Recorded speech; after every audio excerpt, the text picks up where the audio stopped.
Hello, good morning, and good Friday to you all. The Chattering Magpie here to read some good stuff, you guys. Time for some Jane Eyre goodness.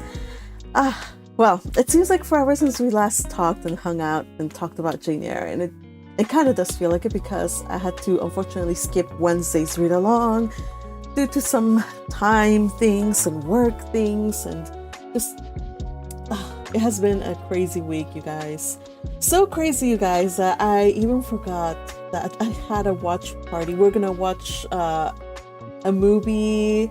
We're gonna stream together on Wednesday, and I totally forgot. So my apologies. We will definitely schedule this again over on the server. But yeah, so it has been that crazy, you guys. So again, thank you for your patience. We will get back to usually the regularly scheduled content next week. Hopefully. I'm trying to get us to that point. So yeah, Jane Eyre. Time for that. We had brief recap what happened in the previous read along. What happened, you guys? Oh, everything happened. Everything. We got oh my gosh. Jane Eyre finally realizes what was the big bad secret. Like, really, that was a heck of a secret there to keep from our girl Rochester. How dare you keep her in the dark? But yeah, Rochester was married before and was still married, and he wanted to get married while still married.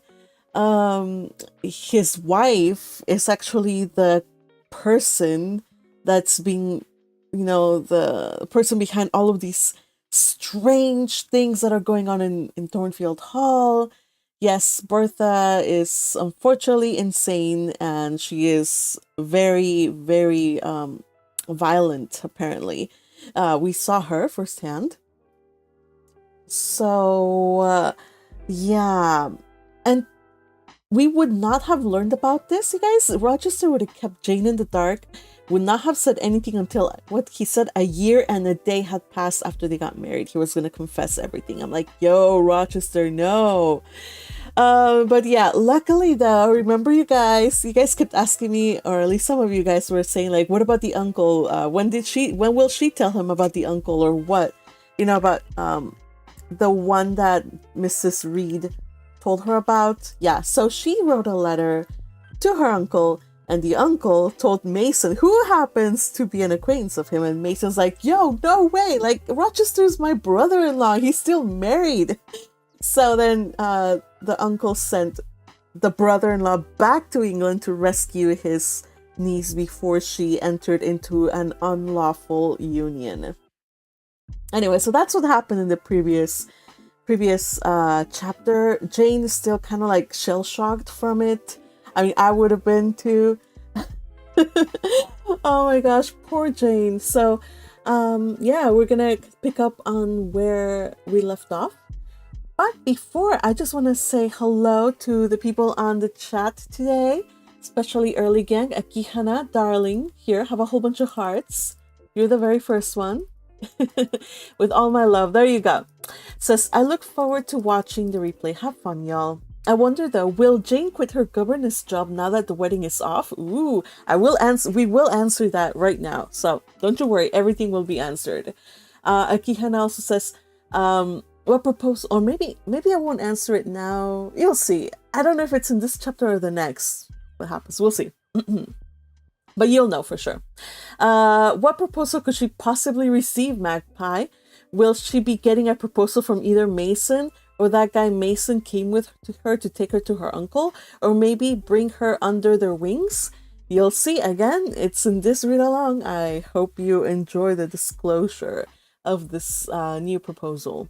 And what happens to Adele if Jane leaves Thornfield?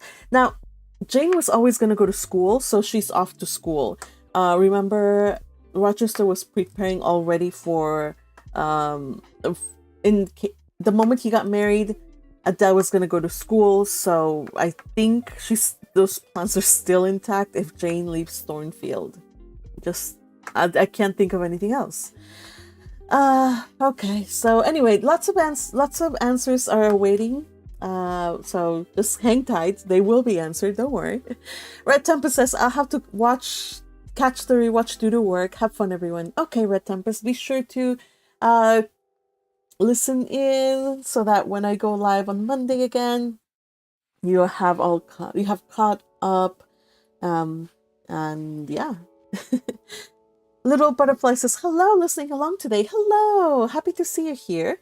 And also, Noodles Dumplings Kimchi is in the house. Says, hey, fellow bookworms, I'm actually catching this now. Hooray!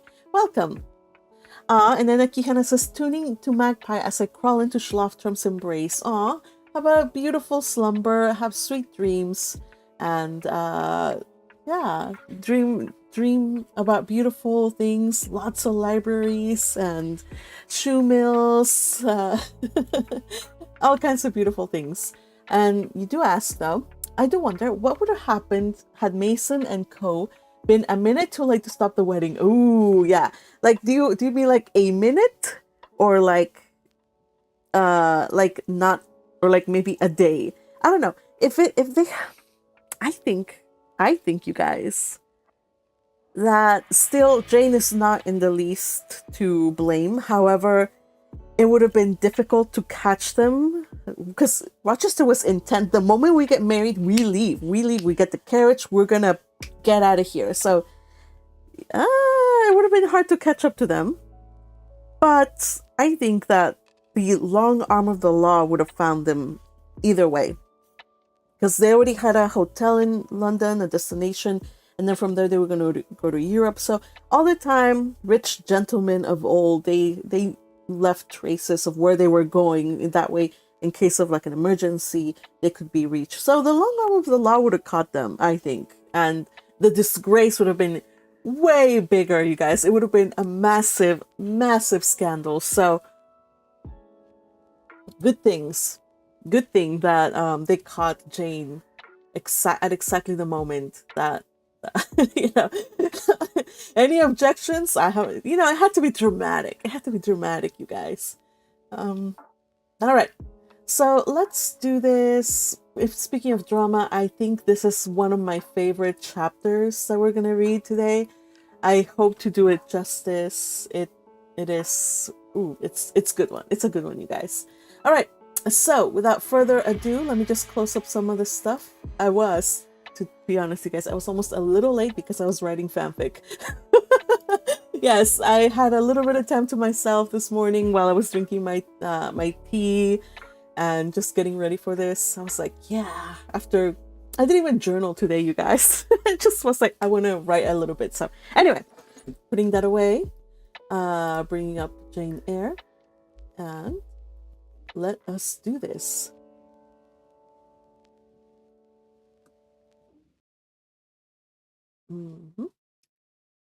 Jane Eyre, Chapter 27. Sometime in the afternoon, I raised my head, and looking round and seeing the western sun gilding the signs of its decline on the wall, I asked, what am I to do? But the answer my mind gave, leave Thornfield at once, was so prompt, so dread that I stopped my ears. I said I could not bear such words now. That I am not Edward Rochester's bride is the least part of my woe, I alleged. That I have wakened out of the most glorious dreams and found them all void and vain is a horror I could bear and master. But that I must leave him decidedly, instantly, entirely, is intolerable. I cannot do it. But then a voice within me averred that I could do it, and foretold that I should do it. I wrestled with my own resolution. I wanted to be weak, that I might avoid the awful passage of further suffering I saw laid out for me. And conscience, turned tyrant, held passion by the throat, told her tauntingly that she had yet but dipped her dainty foot in the slough, and swore that with an arm of iron he would thrust her down to unsounded depths of agony. Let me be torn away, then I cried. Let another help me. No, you shall tear yourself away. None shall help you. You shall yourself pluck out your right eye. yourself cut off your right hand. Your heart shall be the victim, and you the priest to transfix it." I rose up suddenly, terror struck at the solitude which so ruthless a judge haunted, at the silence which so awful a voice filled. My head swam as I stood erect. I perceived that I was sickening from excitement and inanition. Neither meat nor drink had passed my lips that day, for I had taken no breakfast. And, with a strange pang, I now reflected that, long as I had been shut up here, no message had been sent to ask how I was, or to invite me to come down. Not even little Adele had tapped at the door. Not even Mrs. Fairfax had sought me. "Friends always forget those whom fortune forsakes," I murmured, as I undrew the bolt and passed out. I stumbled over an obstacle. My head was still dizzy, my sight was dim, and my limbs were feeble. I could not soon recover myself. I fell, but not onto the ground.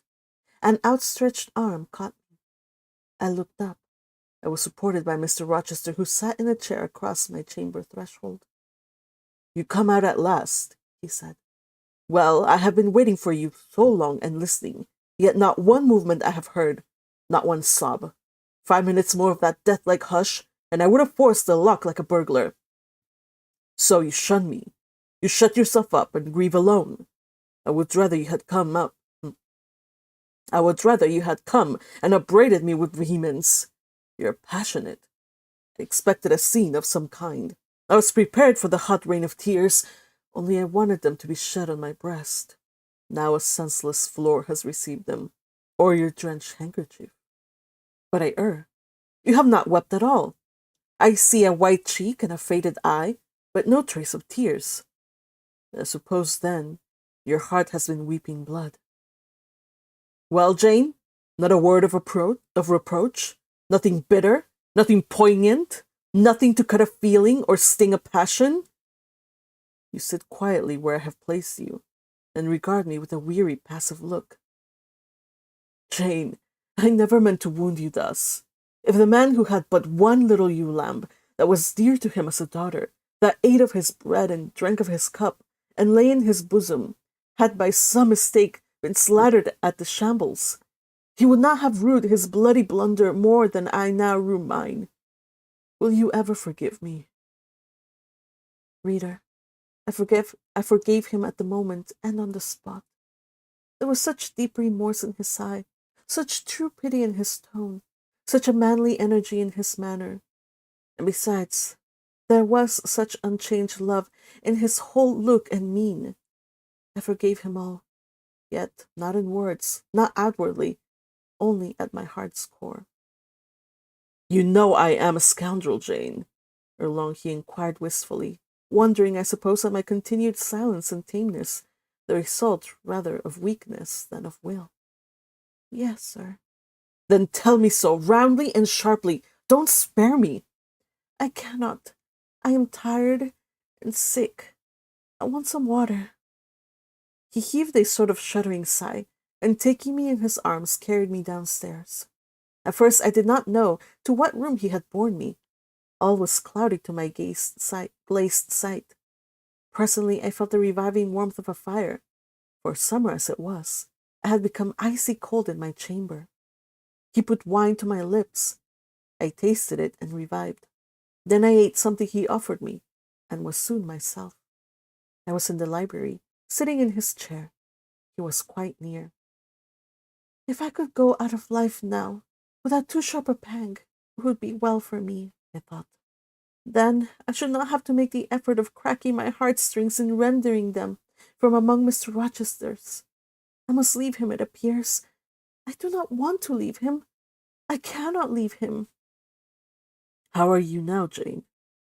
Much better, sir. I shall be well soon. Taste the wine again, Jane. I obeyed him. Then he put the glass on the table, stood before me, and looked at me attentively. Suddenly he turned away with an inarticulate exclamation, full of passionate emotion of some kind. He walked fast through the room and came back. He stooped towards me as if to kiss me, but I remembered caresses were now forbidden. I turned my face away and put his aside. What? How's this? He exclaimed hastily. Oh, I know. You won't kiss the husband of Bertha Mason. You consider my arms filled and my embraces appropriated. At any rate, there is neither room nor claim for me, sir. Why, Jane? I will spare you the trouble of much talking. I will answer for you. Because I have a wife already, you would reply. I guess rightly? Yes. If you would think so, you must have a strange opinion of me. You must regard me as a plotting profligate, a base and low rake who has been simulating disinterested love in order to draw you into a snare deliberately laid and strip you of honor and rob you of self-respect. What do you say to that? I see you can say nothing in the first place. You're faint still, and have enough to do to draw your breath. In the second place, you cannot yet accustom yourself to accuse and revile me. And besides, the floodgates of tears are opened, and they would rush out if you spoke much. And you have no desire to expostulate, to upbraid, to make a scene. You are thinking how to act. Talking you consider is of no use. I know you. I am on my guard. Sir, I do not wish to act against you, I said, and my unsteady voice warned me to curtail my sentence. Not in your sense of the word, but in mine you are scheming to destroy me. You have as good as said that I am a married man. A married man, you will shun me. No, as a married man, you will shun me. Keep out of my way. Just now you have refused to kiss me. You intend to make yourself a complete stranger to me, to live under this roof only as Adele's governess. If ever I say a friendly word to you, if ever a friendly feeling inclines you again to me, you will say, that man has nearly made me his mistress. I must be ice and rock to him. And ice and rock you will accordingly become. I cleared and steadied my voice to reply. All is changed about me, sir. I must change too. There's no doubt about that. And to avoid fluctuations of feelings and continual combats with recollections and associations, there's only one way. Adele must have a new governess, sir. Oh, Adele will go to school. I have settled that already.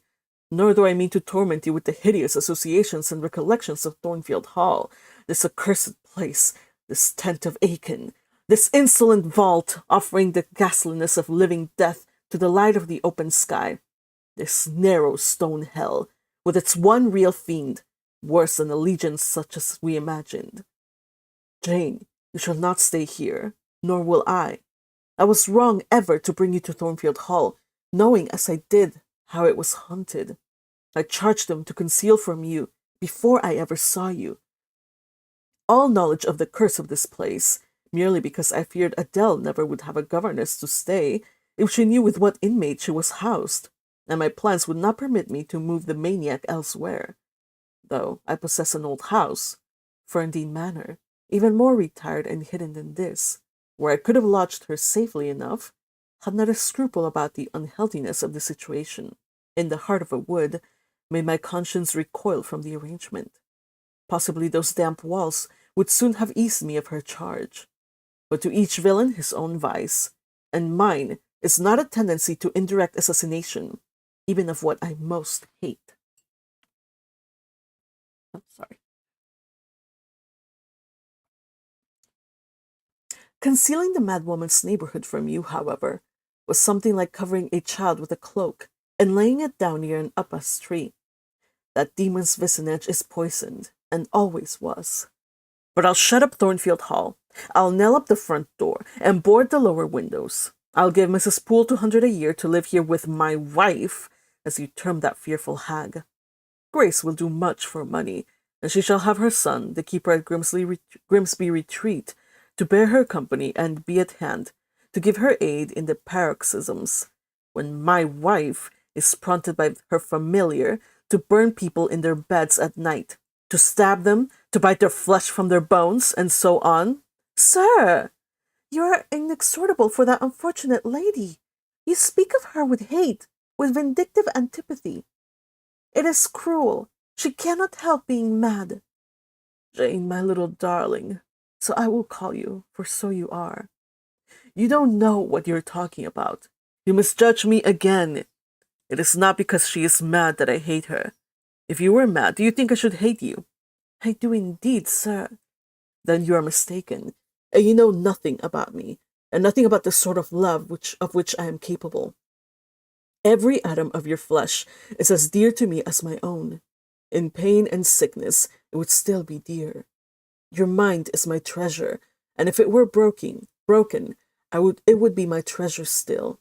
If you raved, my arms should confine you, and not a straight waistcoat.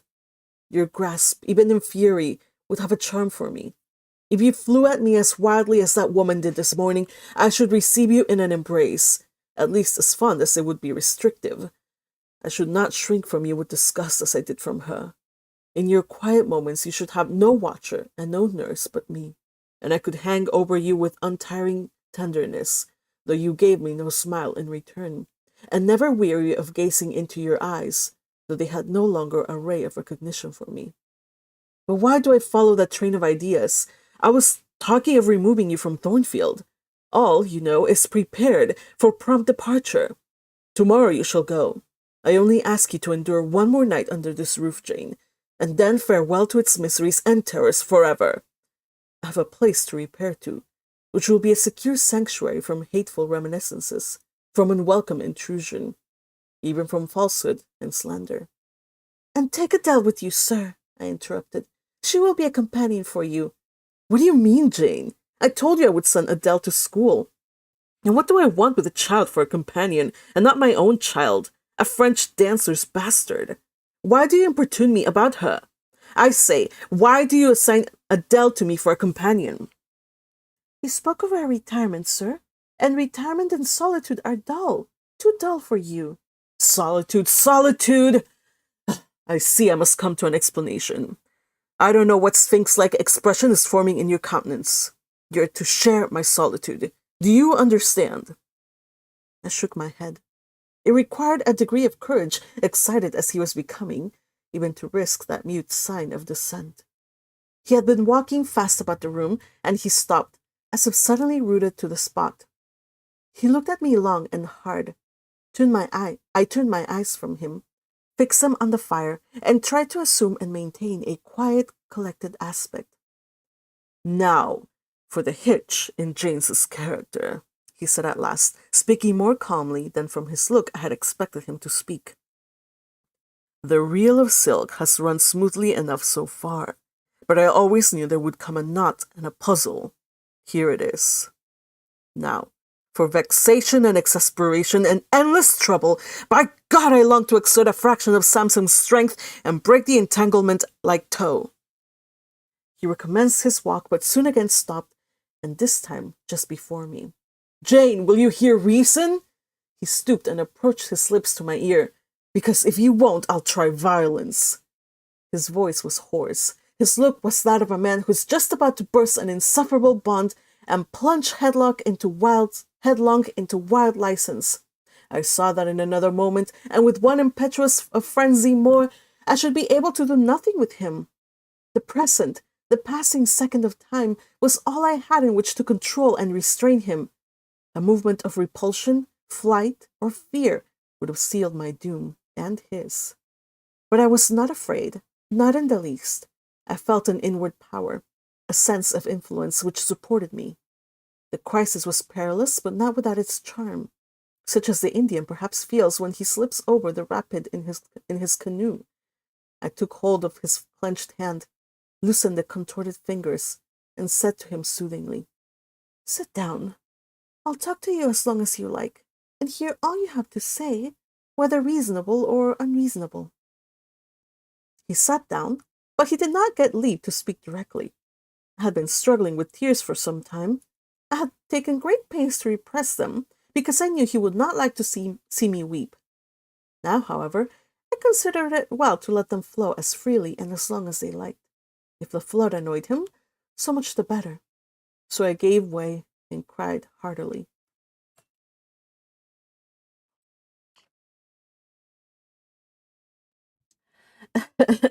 By the way, I'm looking at the comments right now. Sounds like he's crazy, the crazy one, says Little Butterfly. Jane says, the best, no, Little Butterfly also said, the best thing for Jane is to get out of the house. Time and distance is the best thing to get her thoughts and feelings together. Yes, agreed. But will she, though? Akihana says, here's another question. Were any of those affectionate words from Rochester even true? Yes, they were. They were true. I think so. Most of us do believe so. Let's continue on reading to see more. So she starts crying because she figures that's the best way to get him off his impassioned rage. He's like, yeah, anyway. Soon I heard him earnestly entreating me to be composed. I said I could not while he was in such a passion. But I'm not angry, Jane. I only love you too well, and you had steeled your little pale face with such a resolute frozen look. I could not endure it. Hush now and wipe your eyes. His softened voice announced that he was subdued, so I, in my turn, became calm. Now he made an effort to rest his head on my shoulder, but I would not permit it. Then he would draw me to him? No. Jane, Jane, he said in such an accent of bitter sadness it thrilled along every nerve I had. You don't love me, Jane. It was only my station and the rank of my wife that you valued. Now that you think me disqualified to become your husband, you recoiled from my touch as if I were some toad or ape. These words cut me. Yet what could I do or say? I ought probably to have done or said something, but I was so tortured by a sense of remorse at thus hurting his feelings, I could not control the wish to drop balm where I had wounded. I do love you, I said, more than ever, but I must not show it or indulge the feeling, and this is the last time I must express it. The last time, Jane. What, you think you can live with me and see me daily, and yet, if you still love me, be always cold and distant? No, sir, that I am certain I could not, and therefore I see there is but one way. But you will be furious if I mention it. Oh, mention it! If I storm, you have the art of weeping. Mr. Rochester, I must leave you. For how long, Jane? For a few minutes while you smooth your hair, which is somewhat disheveled, and bathe your face, which looks feverish. I must leave Adele and Thornfield. I must part with you for my whole life. I must begin a new existence among strange faces and strange scenes. Of course, I told you you should. I pass over the madness about parting from me. You mean you must become a part of me. As to the new existence, it is all right. You shall yet be my wife. I am not married. You shall be Mrs. Rochester, both virtually and nominally. I shall keep only to you so long as you and I live. You shall go to a place I have in the south of France, a whitewashed villa on the shores of the Mediterranean. There you shall live a happy and guarded and most innocent life. Never fear that I wish to lure you into error, to make you my mistress. Why did you shake your head, Jane? You must be reasonable, or in truth I shall again become frantic. His voice and hand quivered, his large nostrils dilated, his eye blazed. Still, I dared to speak. Sir, your wife is living. That is a fact acknowledged this morning by yourself. If I lived with you as you desire, I should then be your mistress. To say otherwise is sophistical. It's false. Jane, I am not a gentle-tempered man. You forget that. I am not long-enduring. I am not cool and dispassionate. Out of pity to me and yourself, put your finger on my pulse. Feel how it throbs, and beware. He bared his wrist and offered it to me. The blood was forsaking his cheek and lips. They were growing livid. I was distressed on all hands. To agitate him thus deeply, by a resistance he so abhorred, was cruel. To yield was out of the question. I did what human beings do instinctively when they are driven to utter extremity, looked for aid to one higher than man. The words, God help me, burst involuntarily from my lips. I am a fool, cried Mr. Rochester suddenly. I keep telling her I am not married and do not explain to her why. I forget she knows nothing of the character of that woman, or of the circumstances attending my infernal union with her. Oh, I am certain Jane will agree with me in opinion when she knows all that I know. Just put your hand in mine, Janet. that I may have the evidence of touch as well as sight, to prove you are near me, and I will, in a few words, show you the real state of the case. Can you listen to me?" "Yes, sir. For hours, if you will." "I ask only minutes, Jane. Did you ever hear or know that I was not the eldest son of my house, that I once had a brother older than I?" "I remember Mrs. Fairfax told me so once." "And did you ever hear that my father was an avaricious, grasping man?" "I have understood something to that effect." "Well, Jane, being so, it was his resolution to keep the property together. He could not bear the idea of dividing his estate and leaving me a fair portion. All, he resolved, should go to my brother Roland. Yet as little could he endure that a son of his should be a poor man, and must be provided for by a wealthy marriage. He sought me a partner betimes. Mr. Mason, a West India planter and merchant, was his old acquaintance. He was certain his possessions were real and vast. He made inquiries. Mr. Mason, he found, had a son and daughter, and he learned from him that he could and would give the latter a fortune of £30,000. That sufficed. When I left college, I was sent out to Jamaica to espouse a bride already courted for me. My father said nothing about her money, but he told me Miss Mason was the boast of Spanish Town for her beauty, and this was no lie. I found her a fine woman, in the style of Blanche Ingram, tall, dark, and majestic. Her family wished to secure me because I was of a good race, and so did she. They showed her to me in parties, splendidly dressed. I seldom saw her alone, and had very little private conversation with her.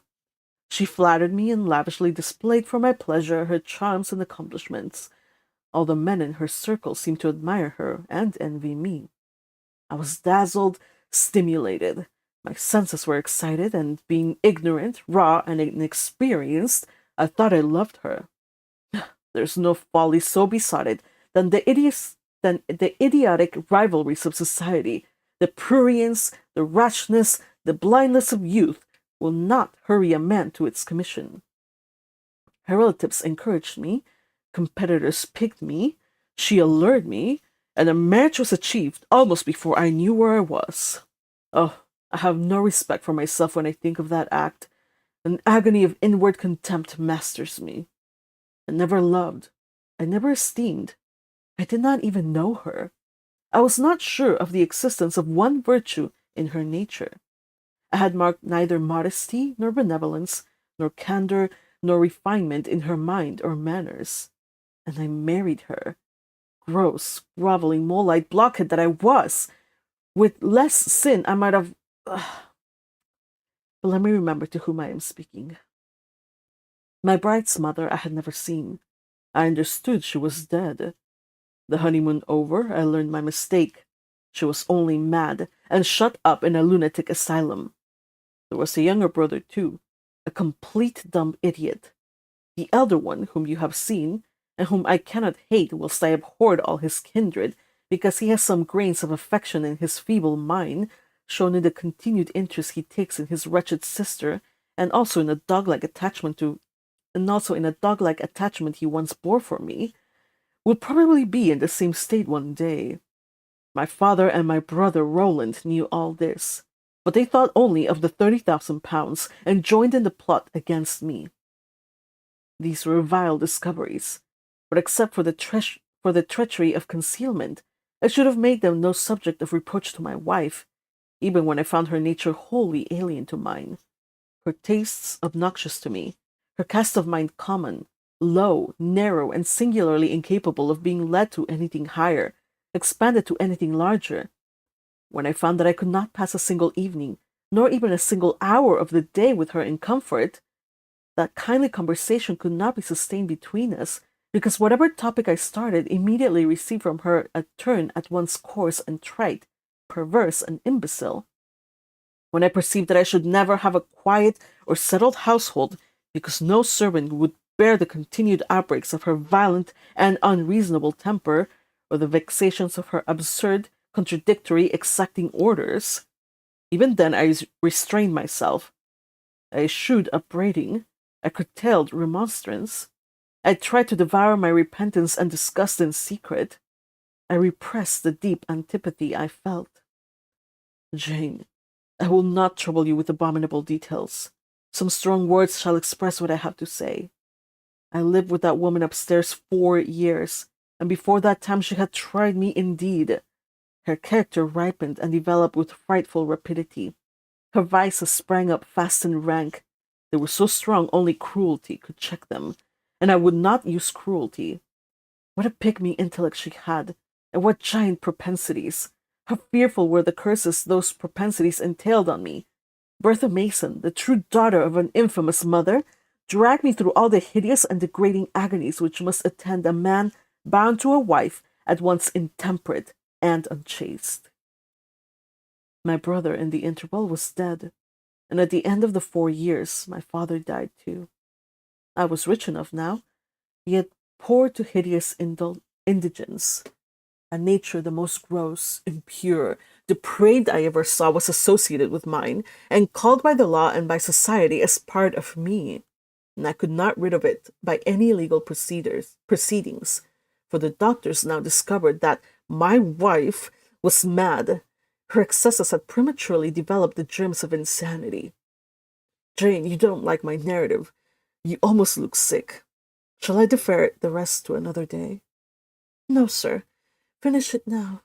I pity you. I do earnestly pity you. Pity, Jane. For some people, it is a noxious and insulting sort of tribute, which one is justified in hurling back in the teeth of those who offer it. But that is a sort of pity native to callous, selfish hearts. It is a hybrid egotistical pain at hearing of woes, crossed with ignorant contempt of those who have endured them. But that is not your pity, Jane. It is not the feeling of which your whole face is full at this moment, with which your eyes are now almost overflowing, with which your heart is heaving, with which your hand is trembling in mine. Your pity, my darling, is the suffering mother of love. Its anguish is the very natal pang of the divine passion. I accept it, Jane. Let the daughter have free advent. My arms wait to receive her. Now, sir, proceed. What did you do when you found she was mad? Jane, I approached the verge of despair. A remnant of self-respect was all that intervened between me and the gulf. In the eyes of the world, I was doubtless covered with grimy dishonor, but I resolved to be clean in my own sight, and to the last I repudiated the contamination of her crimes, and wrenched myself from connection with her mental defects. Still, society associated my name and person with hers. I yet saw her and heard her daily, something of her breath mixed with the air that I breathed, and besides, I remembered I had once been her husband. That recollection was then, and is now, inexpressibly odious to me. Moreover, I knew that while she lived I could never be her husband, and I could never be the husband of another and better wife, and though 5 years my senior, her family and her father had lied to me even in the particular of her age, she was likely to live as long as I, being as robust in frame as she was infirm of mind. Thus, at the age of 26, I was hopeless. One night, I had been awakened by her yells. Since the medical men had pronounced her mad, she had of course been shut up. It was a fiery West Indian night, one of the description that frequently precede the hurricanes of those climates. Being unable to sleep in bed, I got up and opened the window. The air was like sulphur steams. I could find no refreshment anywhere. Mosquitoes came buzzing in and hummed sullenly around the room. The sea, which I could hear from thence, rumbled dull like an earthquake. Black clouds were casting up over it. The moon was setting in the waves, broad and red, like a hot cannonball. She threw her last bloody glance over a world quivering with the ferment of tempest. I was physically influenced by the atmosphere and scene, and my ears were filled with the curses the maniac still shrieked out, wherein she momentarily mingled my name with such a tone of demon hate, with such language. No professed harlot ever had a fouler vocabulary than she. Though 2 rooms off, I heard every word. The thin partitions of the West India House opposing, but slight obstruction to her wolfish cries.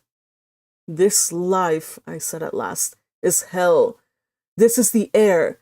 Those are the sounds of the bottomless pit. I have a right to deliver myself from it if I can. The sufferings of this mortal state will leave me with the heavy flesh that now cumbers my soul. Of the fanatics burning eternity, I have no fear. There is not a future state worse than this present one. Let me break away and go home to God." I said this whilst I knelt down at and unlocked a trunk which contained a brace of loaded pistols. I meant to shoot myself. I only entertained the intention for a moment, for, not being sane, the crisis of exquisite and unalloyed despair which had originated the wish and design of self-destruction was past in a second. A wind, fresh from Europe, blew over the ocean and rushed through the open casement. The storm broke, streamed, thundered, blazed, and the air grew pure. I then framed and fixed a resolution. While I walked under the dripping orange trees of my wet garden, and amongst its drenched pomegranates and pineapples, and while the refulgent dawn of the tropics kindled around me, I reasoned thus, Jane, and now listen, for it was true wisdom that consoled me in that hour, and showed me the right path to follow. The sweet wind from Europe was still whispering in the refreshed leaves, and the Atlantic was thundering in glorious liberty. My heart, dried up and scorched for a long time, swelled to the tone and filled with living blood. My being longed for renewal, my soul thirsted for a pure draught. I saw hope revive, and felt regeneration possible. From a flowery arch at the bottom of my garden, I gazed over the sea. Bluer than the sky, the old world was beyond. Clear prospects opened thus. "Go," said Hope, "and live again in Europe. There is not known what a sullied name you bear, nor what a filthy burden is bound to you. You may take the maniac with you to England, confine her with due attendance and precautions at Thornfield, then travel yourself to what clime you will, and form what new tie you like.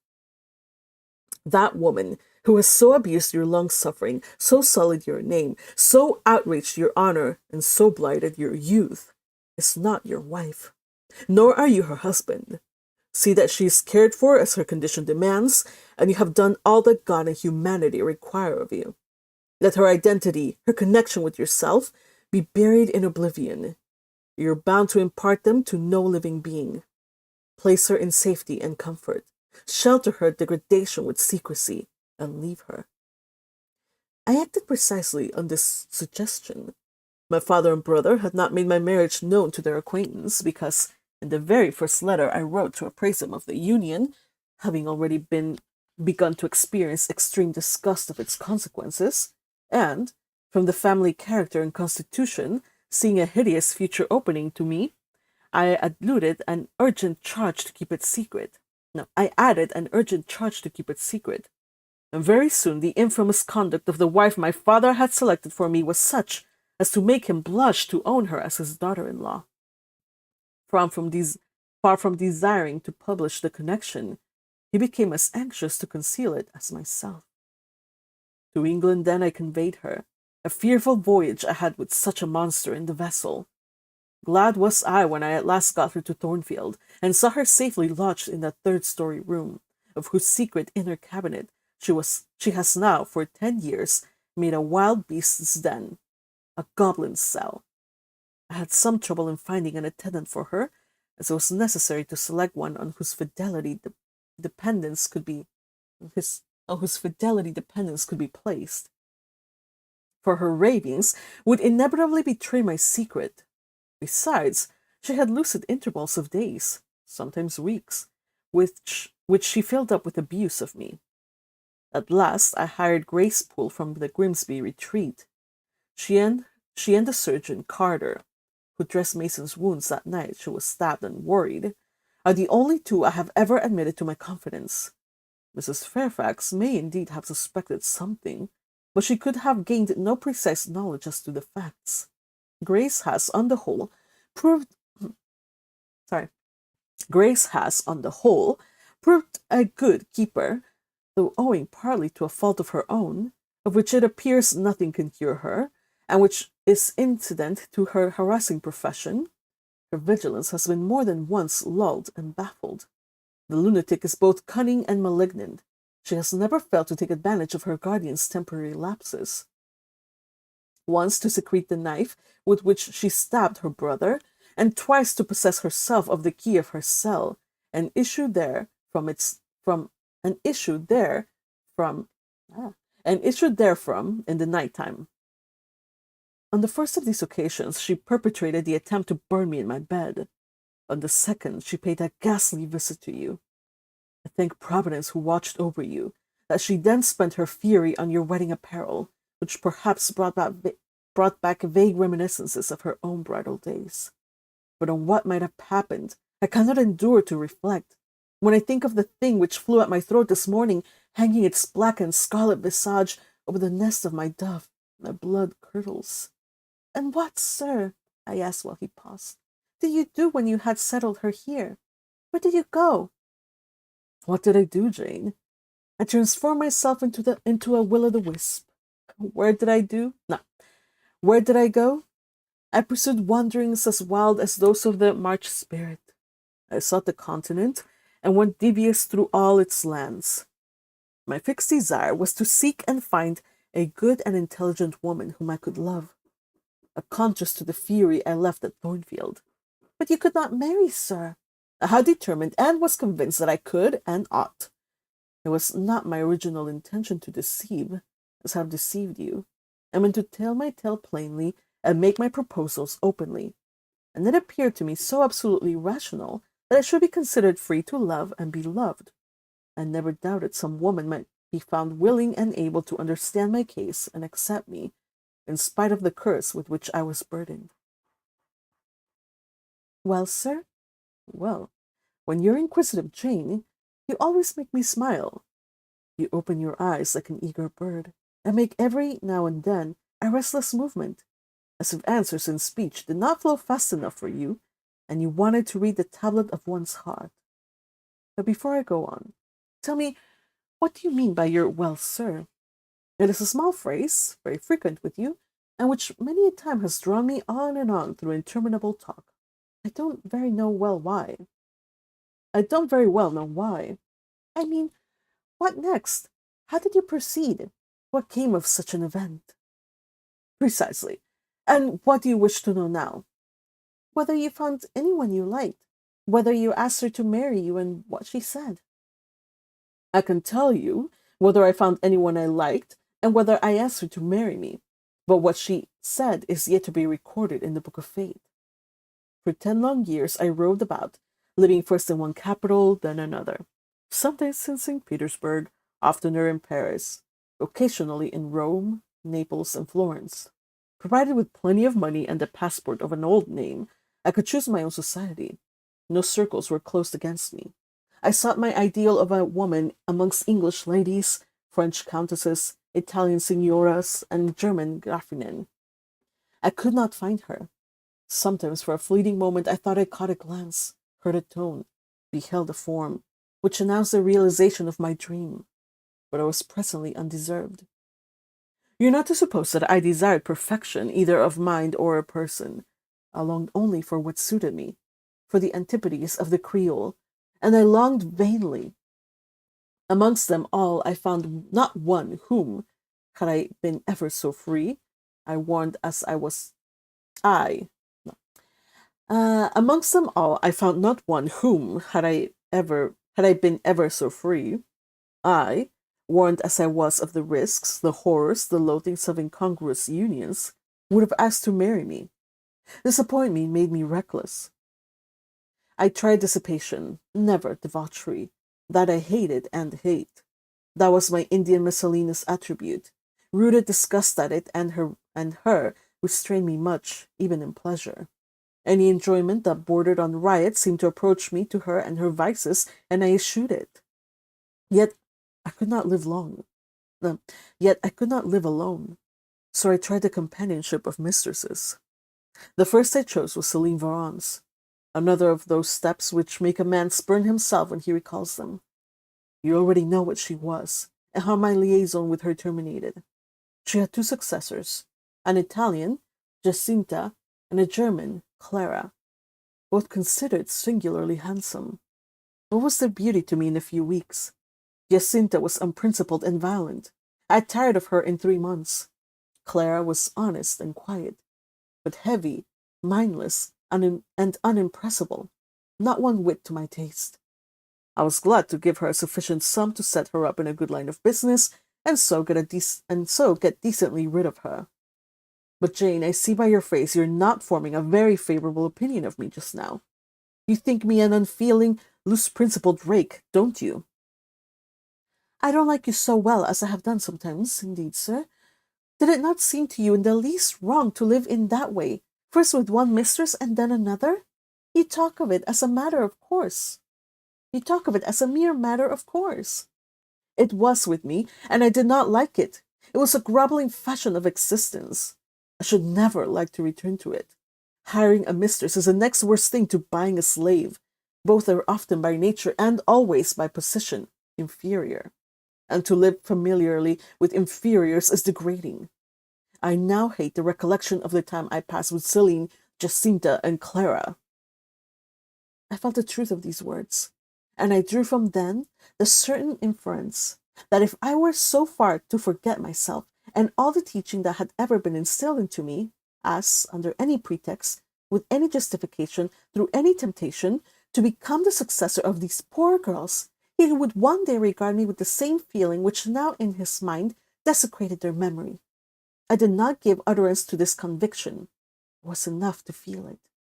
I impressed it on my heart that it might remain there to serve me as aid in the time of trial. Now, Jane, why don't you say, well, sir? I have not done. You are looking grave. You disapprove of me still, I see. But let me come to the point. Last January, rid of all mistresses, in a harsh, bitter frame of mind, the result of a useless, roving, lonely life, corroded with disappointment, sourly disposed against all men, and especially all womankind, for I began to regard the notion of an intellectual, faithful, loving woman as a mere dream. Recalled by business, I came back to England. On a frosty winter afternoon, I rode in sight of Thornfield Hall, a abhorred spot. I expected no peace, no pleasure there. On a stile in Hay Lane, I saw a quiet little figure sitting by itself. I passed it as negligently as I did the pollard willow opposite to it. I had no presentiment of what it would be to me, no inward warning that the arbitress of my life, my genius for good or evil, waited there in humble guise. I did not know it, even when, on the occasion of Messer's accident, it came up and gravely offered me help. Childish and slender creature, it seemed as if a linnet had hopped into my foot and proposed to bear me on its tiny wing. I was surly, but the thing would not go. It stood by me with strange perseverance, and looked and spoke with a sort of authority. I must be aided, and by that hand, and aided I was. When once I had pressed the frail shoulder, something new, a fresh sap and sense, stole into my frame. It was well I had learned that this elf must return to me, that it belonged to my house down below, or I could not have felt it pass away from under my hand, and seen it vanish behind the dim hedge, without singular regret. I heard you come home that night, Jane, though probably you were not aware that I thought of you or watched for you. The next day I observed you, myself unseen, for half an hour, while you played with Adele in the gallery. It was a snowy day, I recollect, and you could not go out of doors. I was in my room. The door was ajar. I could both listen and watch.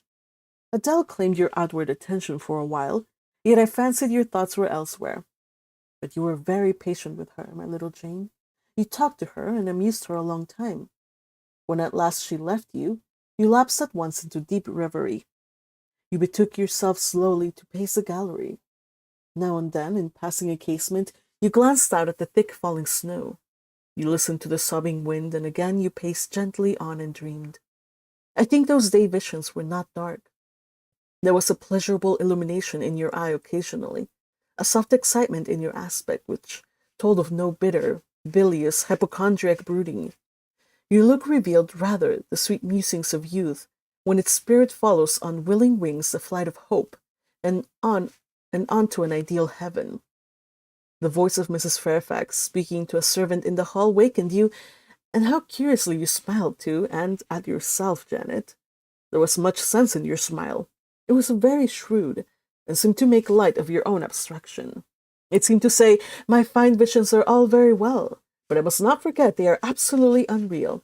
I have a rosy sky and a green flowery Eden in my brain, but without, I am perfectly aware, lies at my feet a rough track to travel, and round me gather black tempests to encounter. You ran downstairs and demanded of Mrs. Fairfax some occupation, the weekly house accounts to make up, or something of the sort, I think it was. I was vexed with you for getting out of my sight. Impatiently, Impatiently I waited for evening, when I might summon you to my presence. Unusual to me, a perfect new character I suspected was yours. I desired to search it deeper and know it better. You entered the room with a look and air at once shy and independent. You were quaintly dressed, much as you are now. I made you talk. Ere long I found you full of strange contrast. Your garb and manner were restricted by rule. Your air was often diffident, and altogether that of one refined by nature, but absolutely unused to society, and a good deal afraid of making herself disadvantageously conspicuous by some solecism or blunder. Yet, when addressed, you lifted a keen, a daring, and a glowing eye to your interlocutor's face. There was penetration and power in each glance you gave. When plied by close questions, you found ready and round answers. Very soon you seemed to get used to me. I believe you felt the existence of sympathy between you and your grim and cross master, Jane, for it was astonishing to see how quickly a certain pleasant ease tranquilized your manner. Snarl as I would, you showed no surprise, fear, or annoyance, or displeasure at my moroseness. You watched me, and now and then smiled at me with simple yet sagacious grace I cannot describe. I was at once content and stimulated with what I saw. I liked what I had seen, and wished to see more. Yet for a long time I treated you distantly, and sought your company rarely. I was an intellectual epicure, and wished to prolong the gratification of making this novel and piquant acquaintance. Besides, I was for a while troubled with a haunting fear that if I handled the flower freely, its bloom would fade. The sweet charm of freshness would leave it. I did not then know that it was no transitory blossom, but rather the radiant resemblance of one, cut in an indestructible gem. Moreover, I wished to see whether you would seek me if I shunned you, but you did not. You kept in the schoolroom as still as your own desk and easel. If by chance I met you, you passed me as soon, and with as little token of recognition as was consistent with respect. Your habitual expression in those days was a thoughtful look, not despondent, for you were not sickly, but not buoyant, for you had little hope and no actual pleasure. I wondered what you thought of me, or if you ever thought of me, and resolved to find this out.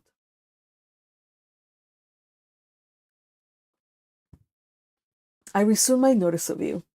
There was something glad in your glance and genial in your manner. When you conversed, I saw you had a social heart. It was the silent schoolroom. It was the tedium of your life that made you mournful.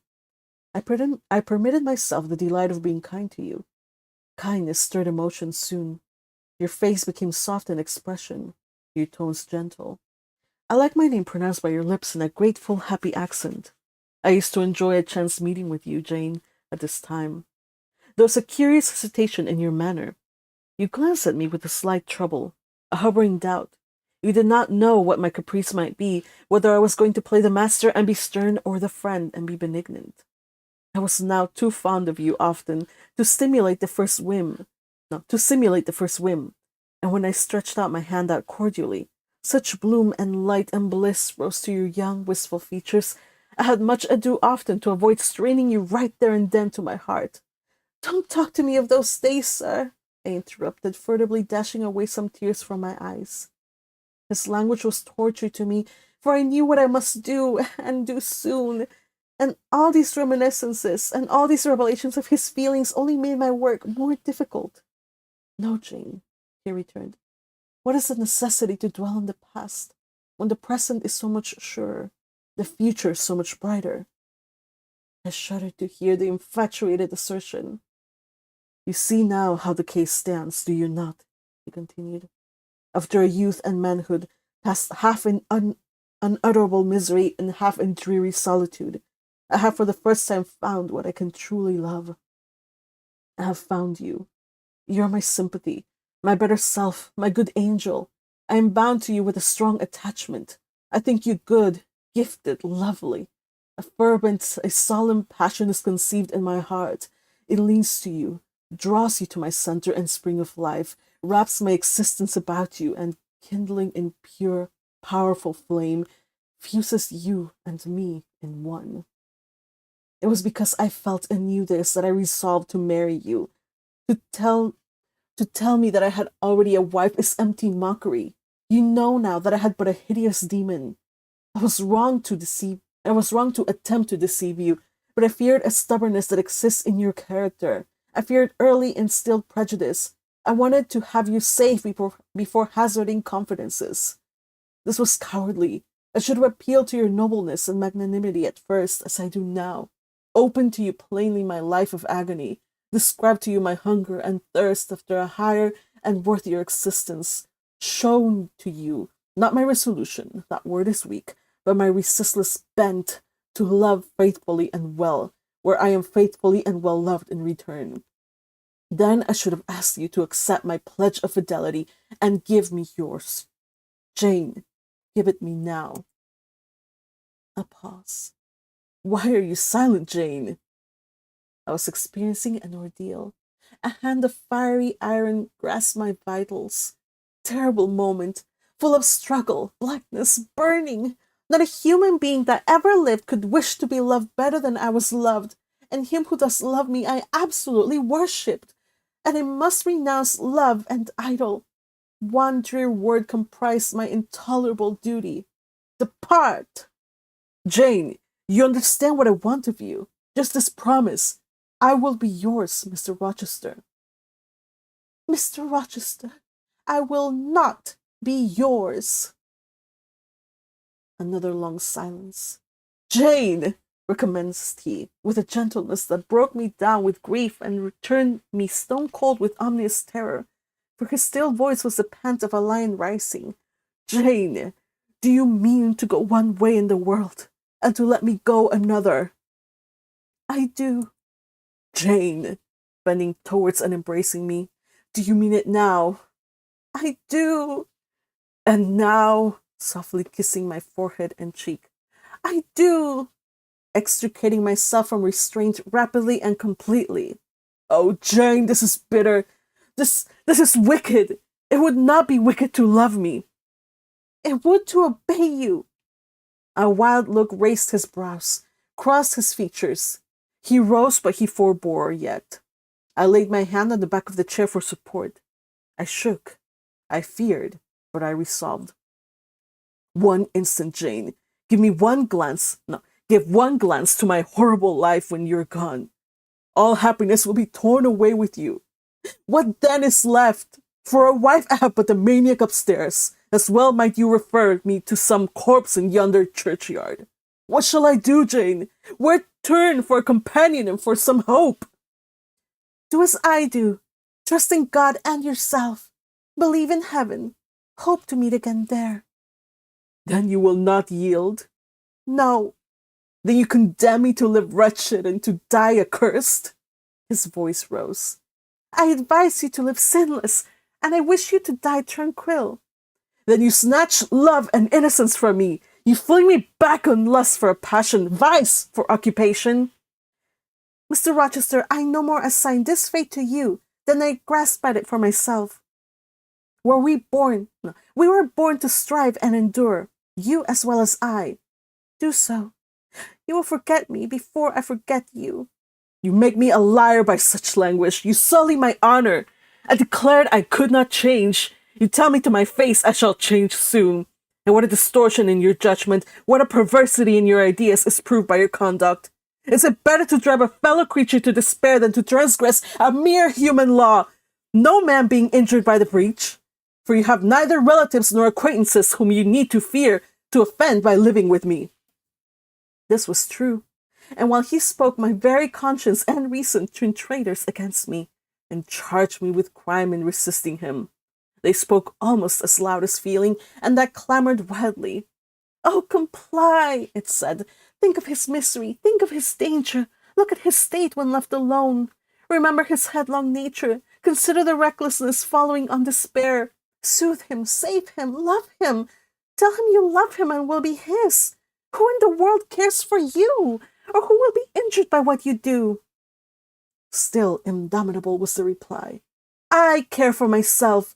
The more solitary, the more friendless, the more unsustained I am, the more I will respect myself. I will keep the law given by God, sanctioned by man. I will hold to the principles received by me when I was sane and not mad, as I am now. Laws and principles are not for the times when there is no temptation.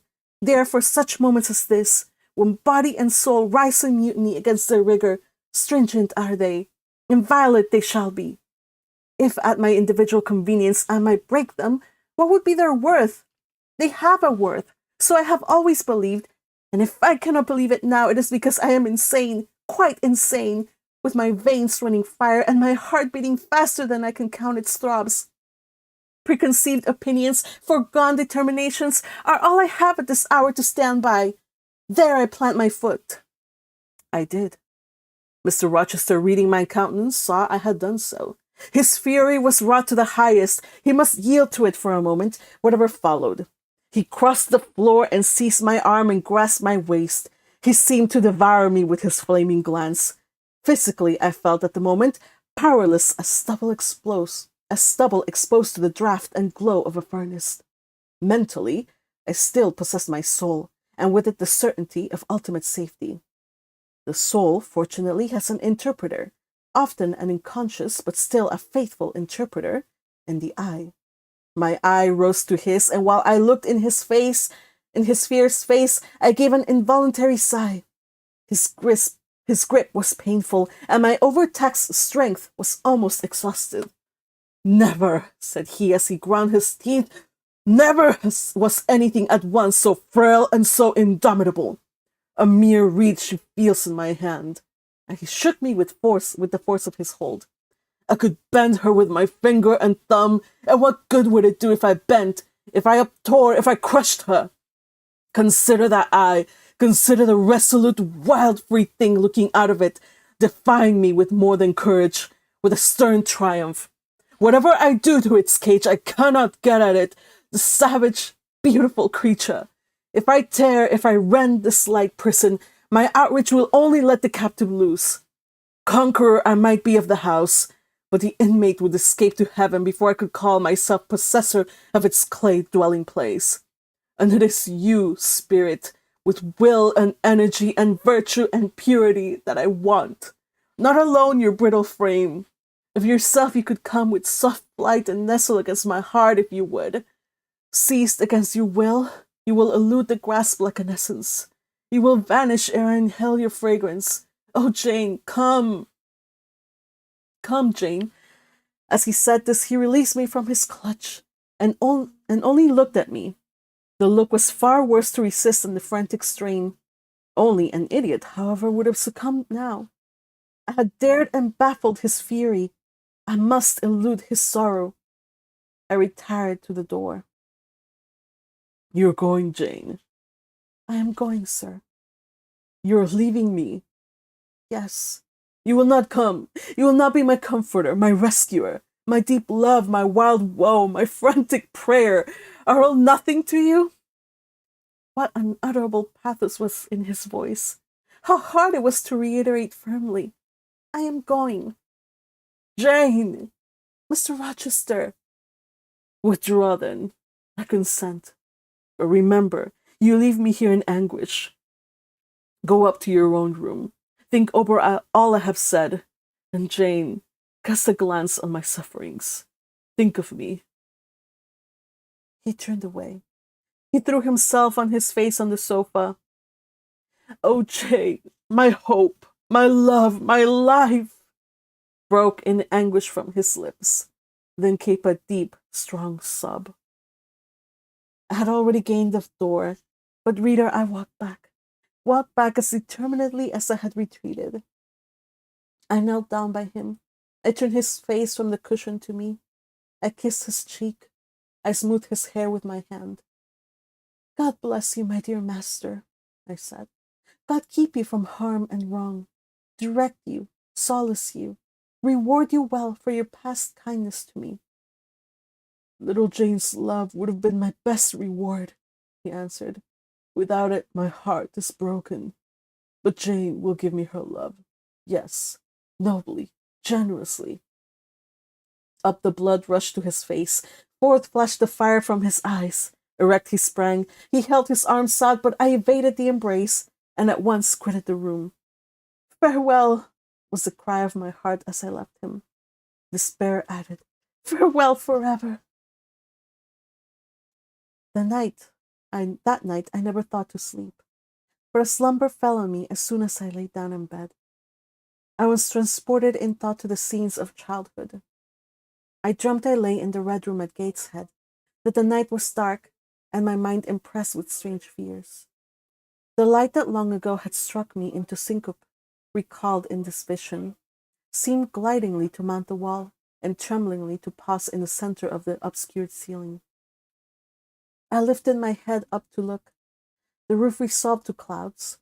The roof resolved to clouds, high and dim. The gleam was such as the moon imparts to vapors she is about to sever. I watched her come, watched with the strangest anticipation, as though some word of doom were to be written on her disk. She broke forth as never moon yet burst from cloud. A hand first penetrated the sable folds and waved them away, then, not a moon, but a white human form shone in the azure, inclining a glorious brow as earthward. It gazed and gazed on me. It spoke to my spirit. Immeasurably distant was the tone, yet so near. It whispered in my heart, "My daughter, flee temptation." "Mother, I will." So I answered after I had wakened from the trance-like dream. It was yet night, but July nights are short. Soon after midnight, dawn comes.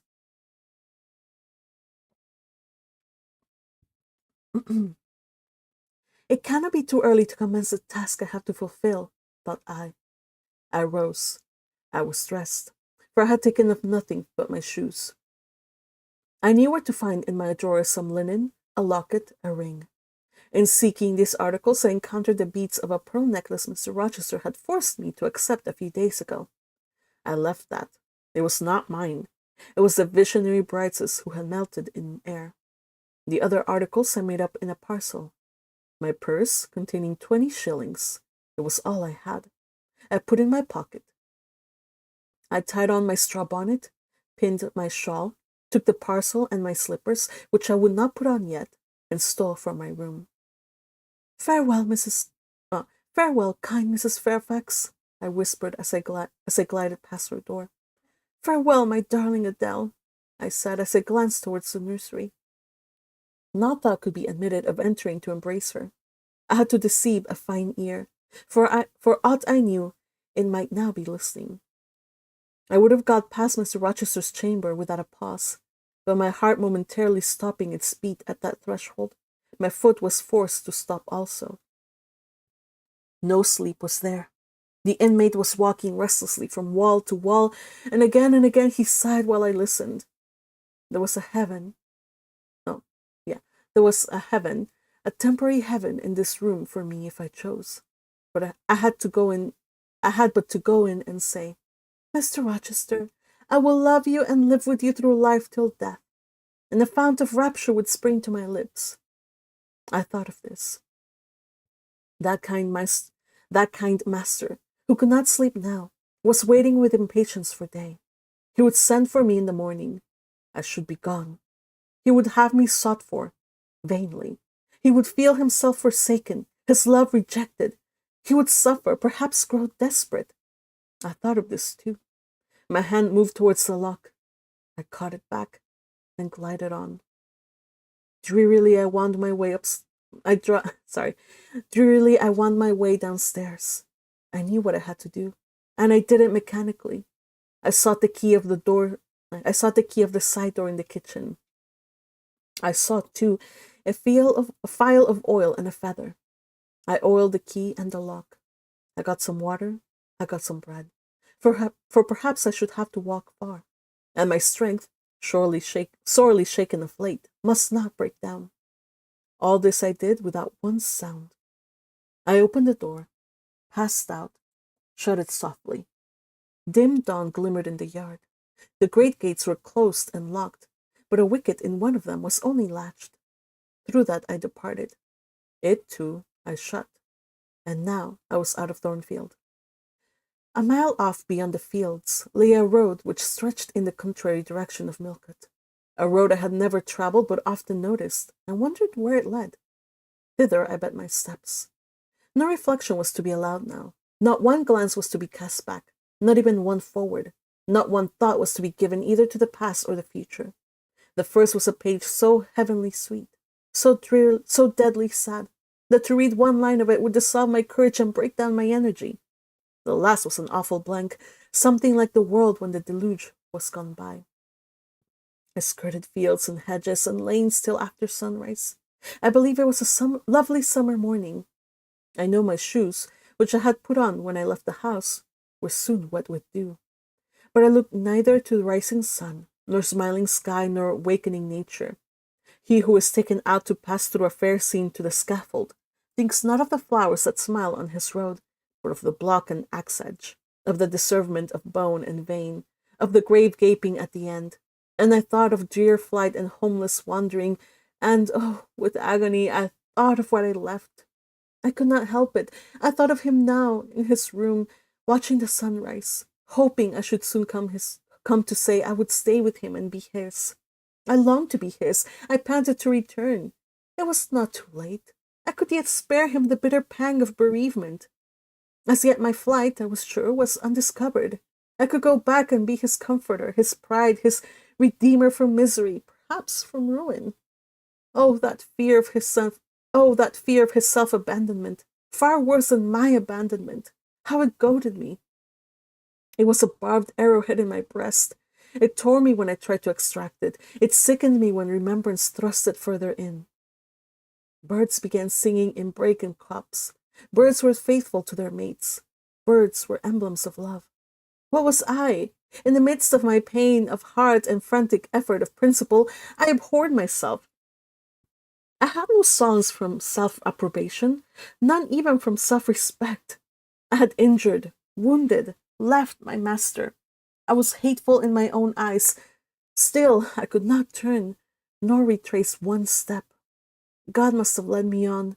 As to my own will or conscience, impassioned grief had trampled one and stifled the other. I was weeping wildly as I walked among my solitary way. Fast, fast, I went like one delirious. A weakness beginning inwardly, extending the limbs seized me, and I fell. I lay on the ground some minutes, pressing my face to the wet turf. I had some fear, or hope, that here I should die. But I was soon up, crawling forwards on my hands and knees, and then again raised to my feet, as eager and determined as ever to reach the road. When I got there, I was forced to sit to rest me under the hedge, and while I sat, I heard wheels, and I saw a coach come on. I stood up and lifted my hand. It stopped. I asked where I was going.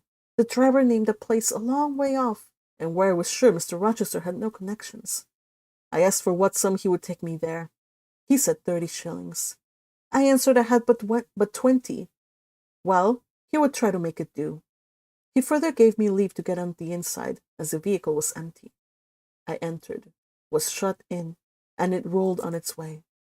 Gentle reader, may you never feel what I then felt.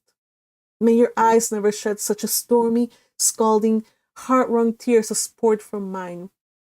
May you never appeal to heaven in prayer so hopelessly and so agonized as in that hour left my lips. For never may you, like me, dread to be the instrument of evil to what you wholly love. End of chapter. Well, so we now know what was the proposal, and yep, and what she did. So the proposal was from Rochester, not Mason, not the lawyer, no, not even from her uncle. The proposal was, let's run away to the south of France, and just you can just be my mistress there. We can live there forever. We can live together forever.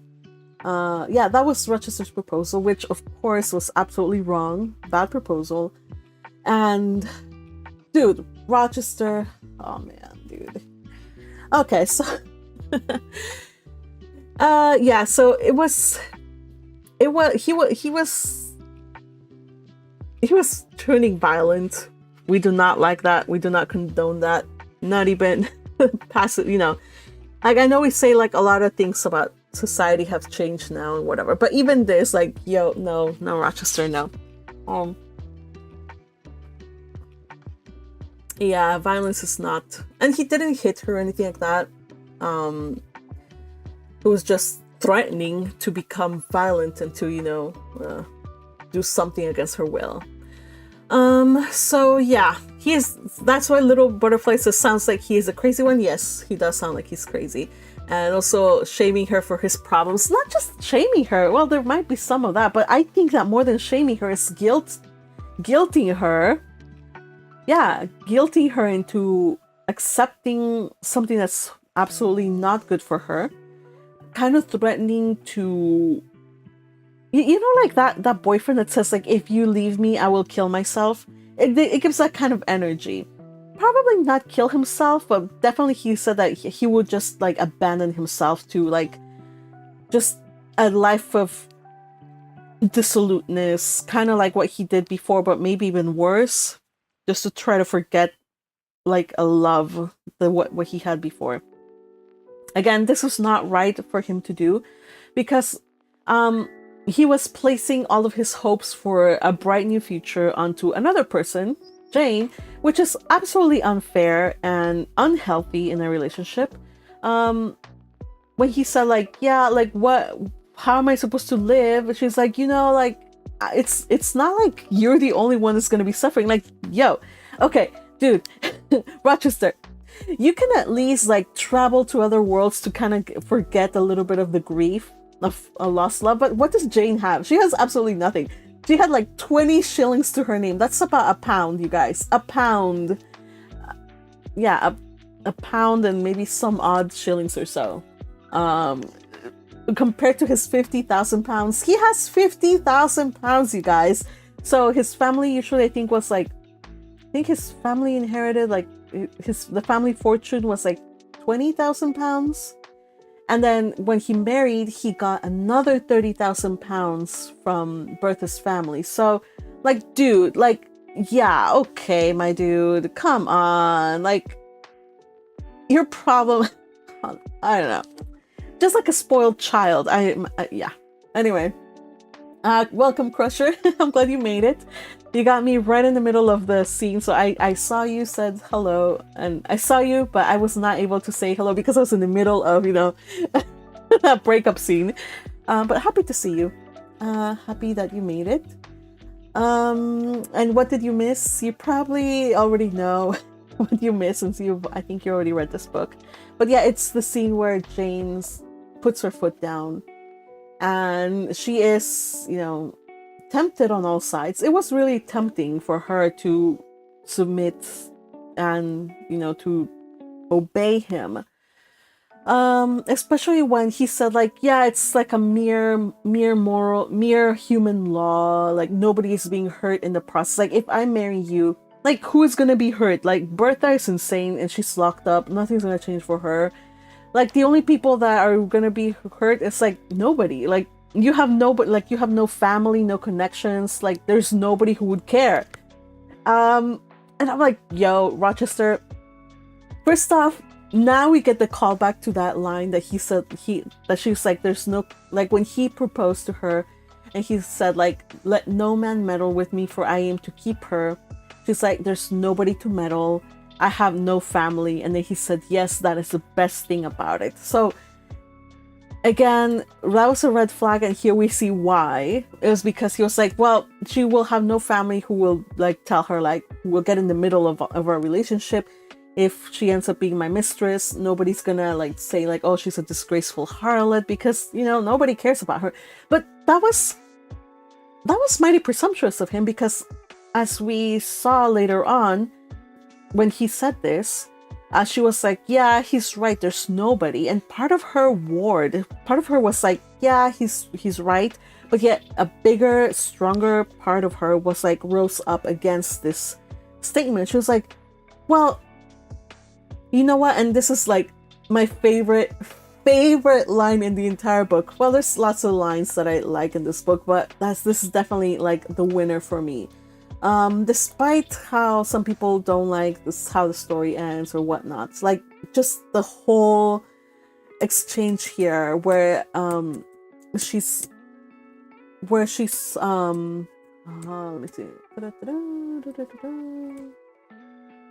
I'm looking for it. Hold on.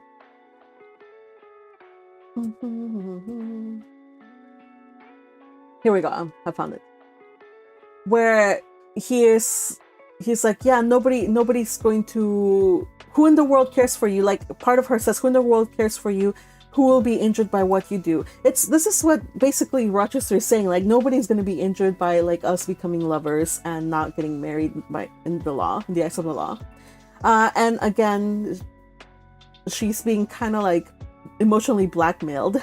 So part of her also wants to yield and give in, because she worries about you know, his recklessness. But more important, and this is where I'm like, yo, she's a badass girl. I loved it. She's like, in the face of these truths, in the face of the fact that she's alone in this world. She has an uncle, but he's basically gonna die. So she could basically do what he wants to do in the face of it all. And even so, like, who knows if this uncle is gonna die, and then she's not even gonna meet him, and who knows about the inheritance? Who knows what's going on there? So either way, like, she thinks like all these things, like, I am alone, nobody's gonna care. But more important though, the reply was, she's like, I care for myself.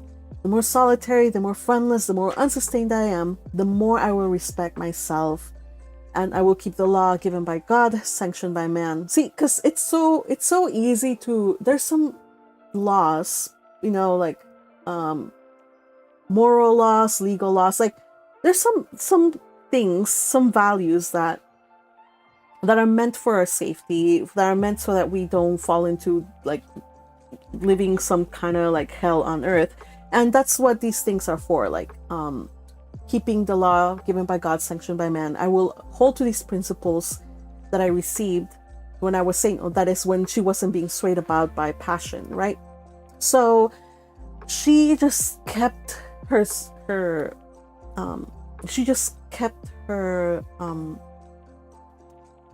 resolve through this, and that's what makes this, her character, so incredible. Let us remember, you guys, at the beginning of this book, do you guys remember what she talked about? She and Helen had a conversation where she was like, Helen, like, I want to be loved. Like, all she wanted for was the approval of somebody. She wanted to be love those that she loved, hate those that hated her. She wanted to, and you know, she was very weak to the approbate. Like, she wanted and craved for the approval of somebody to love her, and that's normal. We're all human. We all want that. But at what cost, you know? At the cost of sacrificing your self-respect? No. And she has learned enough by now. Her education in the 8 or so years since we started with her in her journey, she has grown to she has grown, and her character has grown so that she is able to resist the temptation of trying to please somebody who really does love her. You guys were asking like, does Rochester really love her? Yes, he does love her. He does, like, there's no question about it. Rochester loved her. So yeah. All right, so let's see, what do we have here? Crusher says posted some memes, so I'm gonna share the memes. We have expectations, reality, I know, right? And you know, it change the name Jane here to, you know, change it or add on to it was Celine, Giselda, and what was it, Clara? I forget their names. Griselda, the Italian, the French, and the German mistresses. If Jane had given in, she would have ended up among their lot. I personally believe that it would have been her doom if she had given in. It was just very, very, yeah. Anyway, I like, yeah. Thank you for this other meme, being some guy's mistress and not being his mistress and sneaking away instead. I know. So, let's see. We know that she only took with her only a bag with some clothes, maybe a handkerchief or whatnot, and a little bit of water, a little bit of bread. Oh my gosh, can this get more pathetic? And 20 shillings. You guys, this is not enough. This is not enough. 20 shillings, basically a little over a month's salary, probably. She has about a month's worth of salary just to get by in this world. But she gave everything to the coachman to take her away. So who knows what's gonna happen, you guys? She went, who knows where she's gonna end up. She gave all her money to the coachman, so she, you know, she got on the bus and basically that was all her money. Oh my gosh, you guys, I am scared for Jane. I mean, I know it happens, but I am scared for her. Like, at this point, if you're not scared for her, where is your heart? Let's see. Little Butterfly says he doesn't deserve her goodness. Exactly. At this point, he does not deserve her goodness. She deserves way better. Yes, he loves her. He says he loves her. No, he does love her, but does he really love her if he's trying to tempt her into a life of, you know, a life where her self-respect would, I don't know, just a life of degradation? Because becoming a man's mistress is degrading. There's absolutely no world in which being a man's mistress is not degrading, is not insulting, is not harmful to you, your future. It's just, no. I don't care what people say. Being somebody's mistress is degrading. So she deserves something better, someone better. Yeah, Crusher says, dang, Jane once alone once again. Yes, she is alone once again. And I don't know, just now if we go back, you guys, if we go back to at the beginning of the book and in her drawings, there's a lot of foreshadowing as to what happened here. There was like in her art and in some of the picture books she saw that she liked, it was kind of foreshadowing to what she was going to experience. We had, first of all, when she had a picture of the morning star, and which was one of her best pictures. And here we see it kind of come back again. When she's in a dream, she kind of sees the same image of like kind of like her mother telling her to like depart. Basically, it was telling her like, get out of there, and she's like, yes, I will. So it was in her dream, and you know, it was kind of like a little bit of a foreshadowing. Again, we also see another the second one of her artworks. I think it was like a hand, and like a hand that was in a ring, and like a bird had the ring, but the hand was like kind of like sinking into like the waves, and there was like some kind of like a boat sinking or something like that. Anyway, again, foreshadowing to this, because remember we have rings for marriage, a hand that's, you know, kind of like the solitude that she now experienced, like all her hopes, you know, the ship, the ship crashed, and she ends up, you know, all her hopes kind of like drowned, and then I don't know, just go back and kind of like do your own interpretation of what those things might mean. And eventually when we do a chit chat of this book, which we will do, a chit chat of this book, I want you guys to think about it and to say what you guys think about the symbolism in her drawings, in her paintings, because Charlotte Brontë did go into quite a bit of length into describing them, so it was for this reason, you guys. And let's see what else. So what did you guys think of Rochester's story? Did you expect it to be that tragic? It is tragic. What did you think about his father and just his whole backstory? Not just about his marriage to Bertha, but also like how he took her away and like tried to like shut her off in Thornfield Hall, and then try to find a life, you know, with somebody else. What do you guys think of all that, and of his point of view of his relationship with Jane? I must admit, it's kind of like sad and moving. I know he's a jerk and a cad for having, you know, dragged Jane into this entire mess and played around with her, but like when I read his POV, I don't know. I'm a sucker for POVs when men are like opening their hearts and just saying like they're no longer like shy or afraid of like saying like everything, like how much they love somebody and stuff like that. Like I do not agree with what he did, and I do not think that it excuses anything, but still, like there is something moving about like his story about how he met Jane and what he was drawn to her for. And again,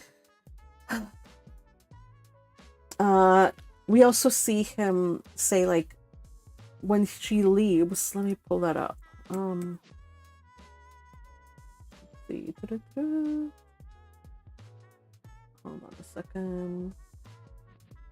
Yeah, so when she decides for herself that she is going to continue to, you know, to act upon her resolve to leave, and she's like, you know, she's like, I care for myself, blah blah blah, and she's going to not be his mistress. She plants her foot in her determination to leave him, and she looks at his eye. She says her eye basically was an interpreter of what she was thinking, and that made him like feel almost he went on a rage with helplessness, because he knew there was no way he could make her change her mind. So I like this scene, this line also. He's like, she feel like basically Jane is weak. She has been through a lot. She's fainting almost. And he is way stronger than her. So he's like, yeah, I could subdue you, like if I wanted to, but I won't. If I wanted to overpower you and just take you, like I could. But he realizes that she would rather die than to let him do that. And he's like, and it's conqueror, I might be of the house, but the inmate would escape to heaven, and it is you, spirit with will, energy, virtue, and purity that I want, not alone your brittle frame. That is, he doesn't just want her for her body, and you know, he is in love with her, you know, her personality. Yeah, I know, her personality. He loves her personality. Like, yeah, it's coming back to bite me. Like, I like her personality. She has a good personality. No, he really does like her personality. He likes her character. He likes her spirit, her will, her energy. What's it? Will, energy, virtue, purity. That is what I want. Not alone your brittle frame. Yeah, so, yep, Rochester, if you want somebody, then you have to get them through the proper mediums. I'm sorry, but you just cannot you can't force Jane into something that's absolutely wrong for her. So anyway, you guys, yeah. Little Butterfly says, I am glad that Jane has self-respect. I am glad too. I am very glad too. He had a terrible family, of course, dude. Like you had a father who both his father and his brother knew that Bertha Mason was insane, and they still sent Rochester off to marry the woman. Like, dude, like couldn't you have like the, oh my gosh, really? I know it was a huge amount of money, £30,000. That's a lot of money, you guys. I think it was more than what the father had. I think the father's estate was 20,000. I think. So anyway, just, oh my goodness gracious. So yeah, you guys, this was today's read along. I hope you enjoyed it. I hope it was worth the wait. I hope to return on Monday so that you guys can also see what happens to Jane. We are, let me see, what percentage are we at in the book? It says, let me see.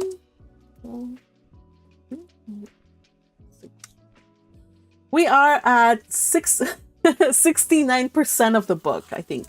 70% of the book. So we still have a good third of the, like 30% worth of book left. So there's still lots of adventures. Jane's story, it's not, romance is not the end-all be-all of Jane's story. I know you guys probably thought that she was going to stay with him and they were going to live happily ever after. No, you guys. There is a lot of story to get through. And so, I hope you join me. And if you do like these read-alongs, remember to share them with other people. I don't know, listen to them with your family while you're in the car. I don't know. Or maybe just listen to them as often and as many times as you want, I guess. But you know what? Just like, comment, subscribe if you aren't subscribed already. And I will be forever thankful. And if you want to support your magpie, then remember you can always go to my Ko-fi and be part of a wonderful group of people that support not just this channel's content, but the other channel. And I will love you forever. All right, everybody. Hope you have a happy Friday, a happy and joyful and restful weekend. I will see you on Monday. Take care. Bye-bye.